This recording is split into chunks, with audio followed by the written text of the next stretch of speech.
would like to do is a special recognition.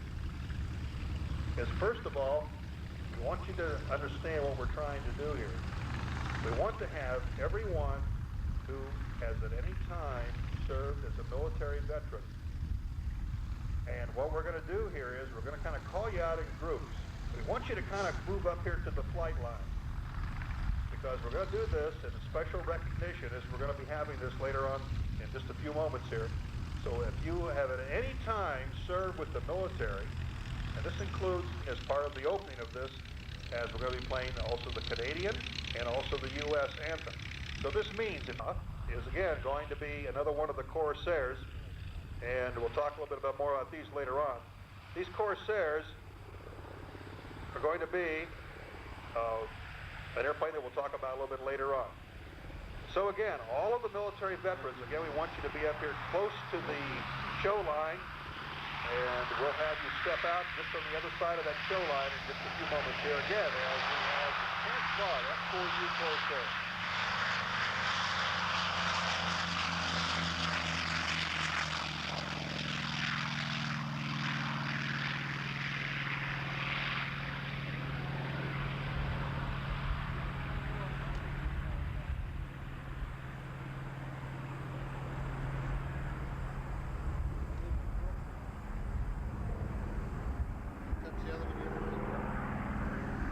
We want to see you out there too. Vietnam veterans, let's go.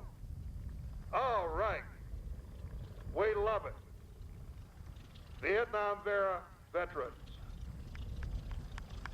And again, this is if you're Canadian or anything else, we want you out there. Okay?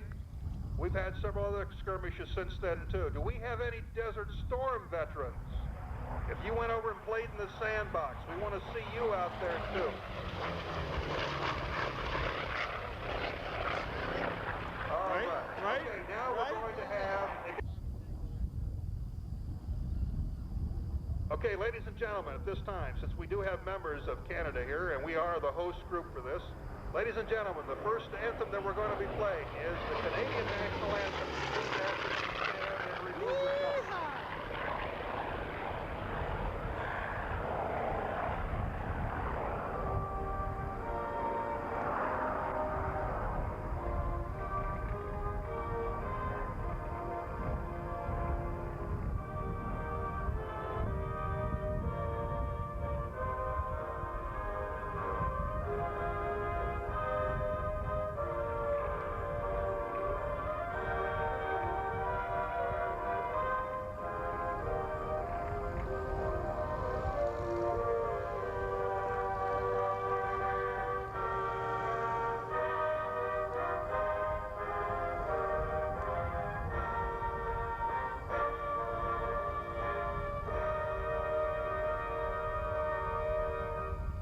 And now, ladies and gentlemen, the national anthem of the United States of America.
ladies and gentlemen, how about a great big air show round of applause for all the individuals you see standing out here, for all of our veterans of the many armed forces, both Canadian, American, and for any other country in the world.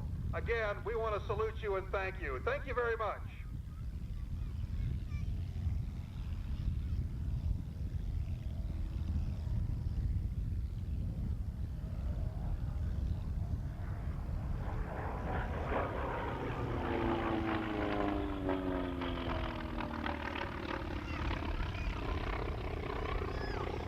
Okay, we've got another announcement here too. The Lost and Found department has been moved.